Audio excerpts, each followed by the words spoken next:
Good morning, ಶುಭೋದಯ. ಇವತ್ತಿನ ನುಡಿಮುತ್ತು ಏನಪ್ಪ ಅಂತ ಅಂದರೆ, ಒಬ್ಬ ವ್ಯಕ್ತಿಯಲ್ಲಿ ದ್ವೇಷ ಮತ್ತು ಸಂಸ್ಕಾರ ಎರಡೂ ಇದ್ದಾಗ ಸಂಸ್ಕಾರ ಗೆಲ್ಲುತ್ತೆ, ದ್ವೇಷ ಸೋಲುತ್ತೆ ಅಂತ ಹೇಳ್ತಾ ಇದೆ ಇವತ್ತಿನ ಕತೆ. ಒಂದು ಸುಂದರವಾದ ರಾಜ್ಯ. ಆ ರಾಜ್ಯದಲ್ಲಿ ಆ ರಾಜ ಎಲ್ಲರನ್ನ ಬಹಳ ಪ್ರೀತಿಯಿಂದ ನೋಡ್ಕೊಳ್ತಾ ಇರ್ತಾನೆ. ಅಲ್ಲಿ ಒಂದು ಕುದುರೆಯ ಲಾಳ ಇರುತ್ತೆ. ಆಗ ತಾನೇ ಒಂದು ಮರಿ ಕುದುರೆಗೆ ಒಂದು ಕುದುರೆ ಜನ್ಮವನ್ನು ನೀಡುತ್ತೆ. ಆ ಕುದುರೆ ಬೆಳೆದು ದೊಡ್ಡದಾದಾಗ ಅದಕ್ಕೆ ಒಂದು ಕಣ್ಣು ಸ್ವಲ್ಪ ಸ್ಪಷ್ಟವಾಗಿ ಕಾಣ್ತಾ ಇರೋದಿಲ್ಲ. ಆ ಕುದುರೆ ತನ್ನ ಅಮ್ಮನಿಗೆ ಕೇಳುತ್ತೆ, ಅಮ್ಮ ನನಗೆ ಯಾಕೆ ಕಣ್ಣು ಸರಿಗೆ ಕಾಣ್ತಾ ಇಲ್ಲ? ಆಗ ಆ ಅಮ್ಮ ಹೇಳುತ್ತೆ, ರಾಜ ನನ್ನನ್ನು ಗರ್ಭವತಿಯಾಗಿದ್ದಾಗ ಒಂದು ಯುದ್ಧಕ್ಕೆ ಕರೆದುಕೊಂಡು ಹೋಗಿದ್ದ. ಆ ಯುದ್ಧದ ಸಂದರ್ಭದಲ್ಲಿ ಬಹುಶಃ ಅವನು ಸೈನಿಕರ ಜೊತೆ ಹೋರಾಡ್ತಾ ಮಾಡ್ತಾ ಮಾಡ್ತಾ ಅವನಿಗೆ ತಿಳಿಯದೆ ಕಾಲಿನಿಂದ ಜೋರಾಗಿ ಒದ್ದು ಬಿಟ್ಟ. ಆ ಒದ್ದಾಗ ನಿನ್ನ ಕಣ್ಣಿಗೆ ಸ್ವಲ್ಪ ಪೆಟ್ಟಾಯಿತು ಕಂದ ಅಂತ. ಆ ಕುದುರೆಗೆ ತುಂಬ ಕೋಪ ಬಂದ್ಬಿಡತ್ತೆ. ಮರಿ ಕುದುರೆಗೆ, ಎಂಥ ರಾಜ ಅವನು, ಅಷ್ಟು ಗೊತ್ತಾಗೋದಿಲ್ವಾ, ನನ್ನ ಕಣ್ಣಿಗೆ ಒದ್ದಿದ್ದಾನೆ, ಹಾಗೆ ಹೀಗೆ.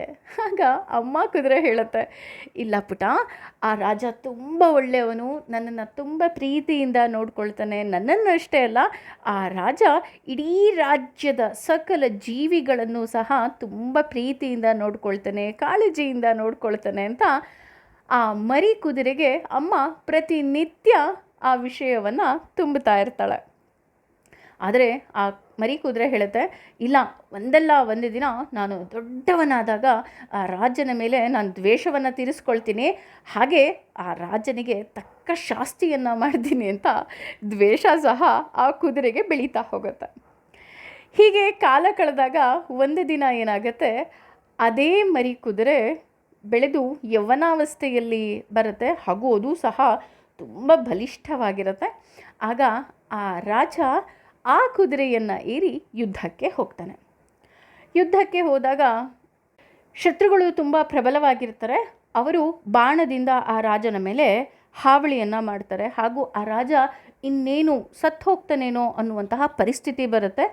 ಆಗ ಈ ಕುದುರೆ ಏನು ಮಾಡುತ್ತೆ, ರಾಜನನ್ನು ಸಮಾಳಿಸಿ ತನ್ನ ಬೆನ್ನಿನ ಮೇಲೆ ಕೂರಿಸ್ಕೊಂಡು ರಾಜ್ಯಕ್ಕೆ ಆ ರಾಜನನ್ನು ಸುರಕ್ಷಿತವಾಗಿ ಕರೆದುಕೊಂಡು ಬರುತ್ತೆ.